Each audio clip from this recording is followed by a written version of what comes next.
There are some characters in anime who reflect us so perfectly it feels almost uncomfortable. Hatchiman Hikigaya from My Teen Romantic Comedy isn't your usual protagonist. He's not trying to be liked, he's not seeking fame, recognition, or even friendship. He just wants one thing. Something genuine. I really want something genuine. And today I wanted to explore with you the wisdom of his lonely ideals and what we can learn about authenticity, ego, and the cost of truth. So what is Hatchiman, the protagonist of today, like? He is a loner. He believes that youthful relationships are nothing more than superficial games. Masks that people wear to get ahead, to be accepted, and to avoid rejection. He calls this type of people and these types of masks just all fake.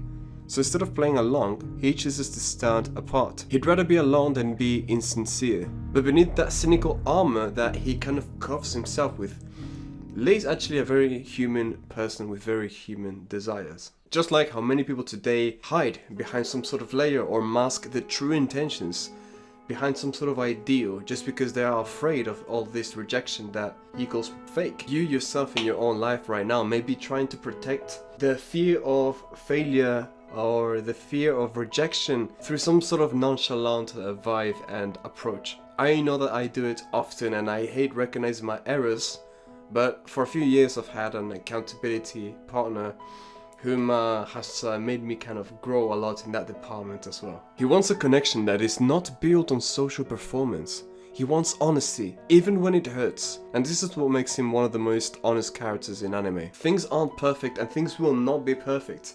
And in today's age where, social media and all this and just public image in general, we want to pretend that things are under our control, that we are doing great, we're doing well. And because of this, a lot of times we talk to somebody, we are not ourselves, they are not themselves. And it just feels like talking to a robot. But funnily enough, nowadays some people actually talk to the robots and find more security and safety in them than in other humans because, I don't know, it feels like robots lie less even. In one of the most powerful scenes of this series, Hatchiman admits that he wants something real. Not kindness because it's expected, not affection because it's convenient, but a bond that comes with all of its imperfections. And I really love that. I really love that for today and for the kind of standard that there seems to be online about partnership and whatever, right?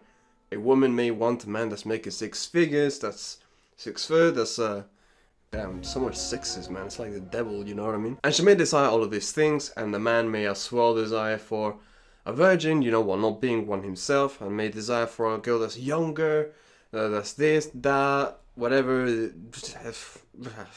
Instead of just actually trying to be genuine with the other person, try not to have a leverage in a relationship. I love the relationship angle just because it's very easy to share with others, so this applies to other things, but I'm taking this angle. But yeah, instead of actually taking somebody for who they are, right, loving them through their flaws, and looking at your own flaws, because you and I both walk the imperfect path, and you cannot claim to me, neither to yourself, that it is not the case that you are indeed perfect. And you know that. And you don't need to be. You can be the way that you are, and improve upon your character, improve upon your tendencies. If you lack patience, become more virtuous in these things. But do not seek something that is unreasonable and lay your hope in that fulfillment and happiness will be there. For that actually defeats the purpose. Fulfillment comes from, and satisfaction in general, comes from you feeling complete. But trying to build a perfect character, perfect life, is impossible.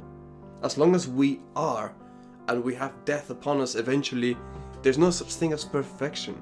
We fade away, we wither. There is no perfect state in this world. So don't torture yourself with that and don't look for it elsewhere. This moment is jarring even to his friends because we live in a world where most people crave comfort over the truth. We are trained to present versions of ourselves that will be accepted, but Hatchiman rejects that. He'd rather be misunderstood than to wear a mask. Now, he doesn't always do this correctly because sometimes he could avoid some issues by actually explaining himself. But simultaneously, you don't have to correct everybody's opinion about you. You don't have to make sure everybody has a great opinion about you. And this is what he does right.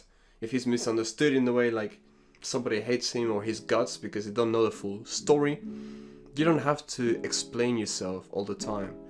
Actually behaving in this way of explaining yourself all the time will not promote what you really are looking for, which is self-acceptance.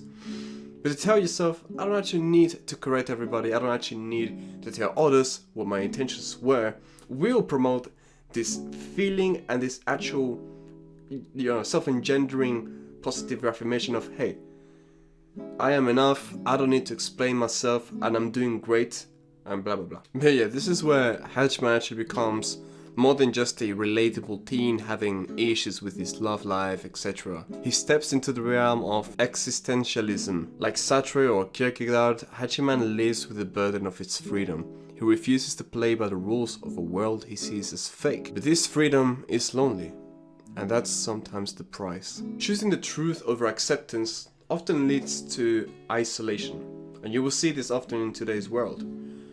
But it promotes something even better than that, for yourself, which is integrity. Integrity to the things that you believe to be correct. And if the world tells you that you are wrong, but you truly feel in your heart, deep down, that you're right, who are we to judge at the end of the day? If you have doubts or whatever, maybe listen to the doubts and maybe say, okay, why am I not certain about this? If you say something that you stand by and you have integrity about it, and I don't know, a group of people may be against it, for example, you believe it to be very important to train every day, and then somebody may say to you, oh, that's a bit toxic of your part because you may be a violent person. Some bullshit, right? You stand by your own stand by your own means, even if it means that you will be rejected by some groups out there in the world.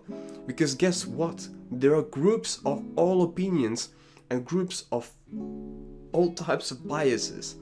So these people that reject you, sure, fine. In the first place, if they reject your ideals, it's probably because you're not meant to be together. And there will be a group for you more suitable that will make you have more fun. And you can share more joy and good ideas that, bounce off each other better.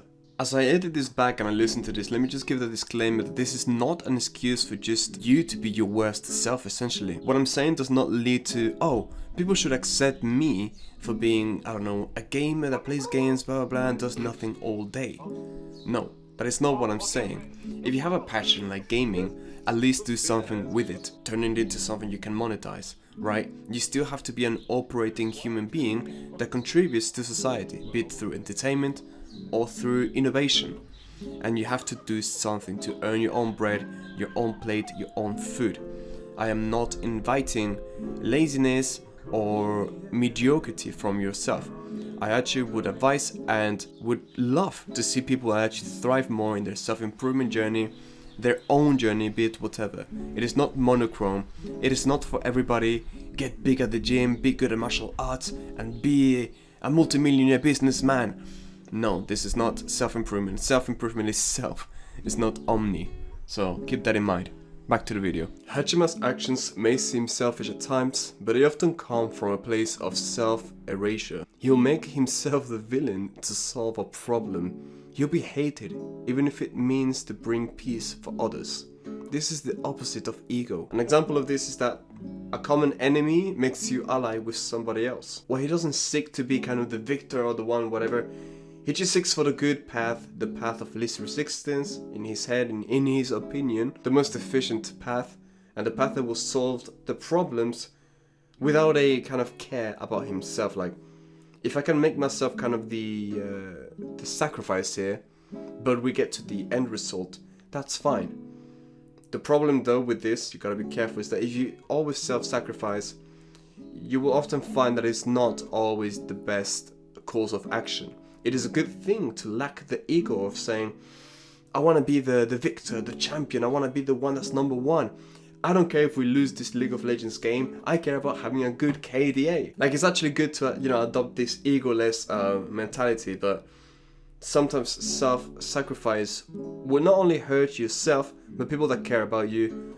And it is not always appropriate anyway, so do watch out for the right timings of that. Because even for Hatchiman himself, this self-sacrifice is unsustainable, and it breaks him slowly. Because the ego, while dangerous when inflated, is also part of the identity. And ignoring your own needs entirely isn't noble. It's denial. The real arc of Hatchiman isn't about rejecting the world forever. It's about finding people who are also tired of pretending. People willing to be real, even if that means being more vulnerable. And that's the truth of life too. We can't demand authenticity from others if we're not willing to offer it ourselves. Being real means being open to being hurt, but it also means creating bonds that matter. How can you expect somebody else to tell you the truth when you yourself are a walking narcissistic whatever, like wielding a mask, right? How do you expect somebody else to tell you that, oh, my week didn't go that well because I laid in bed 10 hours on Tuesday and Thursday, if you yourself don't say anything like, I broke my nofap streak, I missed 3 days at the gym, if you never say, oh yeah, oh, I lacked willpower or discipline or whatever to do something, if you never shed any light to your flaws, do you think other people will be encouraged to say it first? When the competition or the rivalry or the comparison, meaning the external world, seems to be so perfect? No, but if you're the one that actually takes the approach and the first step to go forward and say, I'm not perfect, you will not lower your level of I don't know, in the eyes of others at all. Only in your own eyes if you feel bad about it.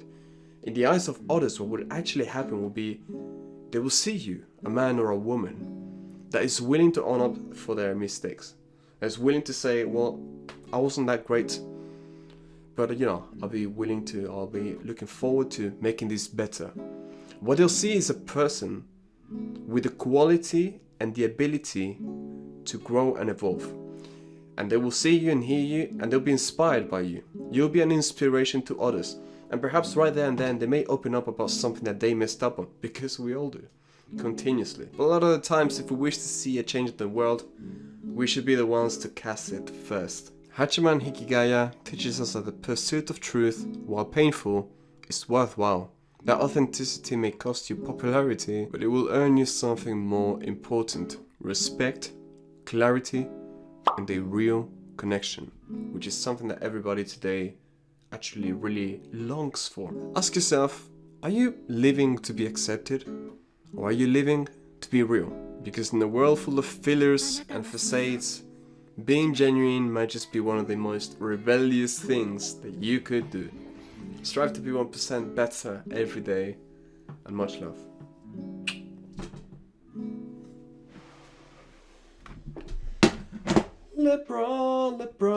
LeBron James.